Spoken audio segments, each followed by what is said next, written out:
आश्चर्य है फिर कांग्रेस वही कहावत को चरितार्थ कर रही है कि चोरी और ऊपर से सीना जोरी। आपने एक नौजवान युवक की भावनाओं के साथ खिलवाड़ किया, उसे मोटरसाइकिल देने का झूठा आश्वासन देकर उसका राजनीतिक शोषण करते हुए जनता के बीच में पब्लिकली उस व्यक्ति के मान को क्षति पहुंचाने का काम किया कि उसे मल खिलाया गया। अपनी राजनीतिक रोटी सेकने के लिए कांग्रेस के कार्यकर्ता कितना नीचे गिरेंगे। उस युवक ने स्वयं आकर कहा कि मुझे साइकिल देने का झूठा आश्वासन दिया और मैंने मल खिलाने वाली बात कही नहीं थी।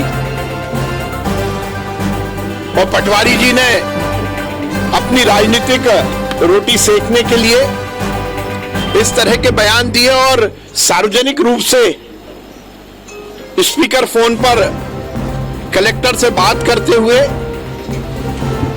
नौकरशाही का भी अपमान किया।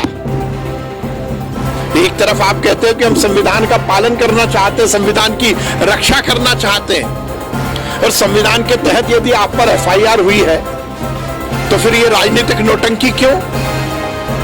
यदि आप संविधान को मानते हो, संविधान का पालन करते हो और आप पर यदि एफआईआर हुई है तो आप जाइए, जाकर गिरफ्तारी दीजिए, पर यह शक्ति प्रदर्शन क्यों? एक तरफ तो आपने चोरी की, अब सीना चोरी भी कर रहे हैं।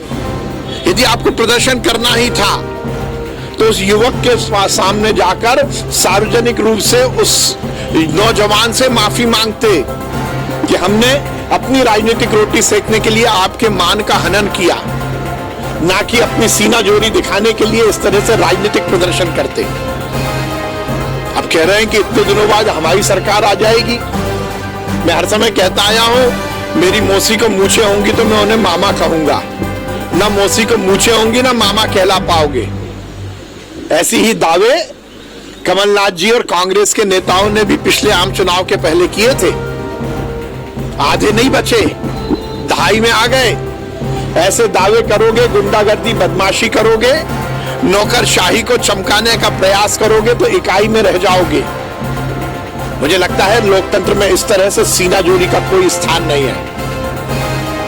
ये राजनीतिक षड्यंत्र, ये राजनीतिक उस युवक का शोषण कांग्रेस को महंगा पड़ेगा। सही मायने में वो यदि संविधान का पालन करना चाहते हैं तो जाएं और खामोशी के साथ यदि उन पर कोई कार्रवाई हुई है तो उस पर जमानत ले। इस तरह से नाटक नौटंकी करने से कोई फायदा नहीं होगा।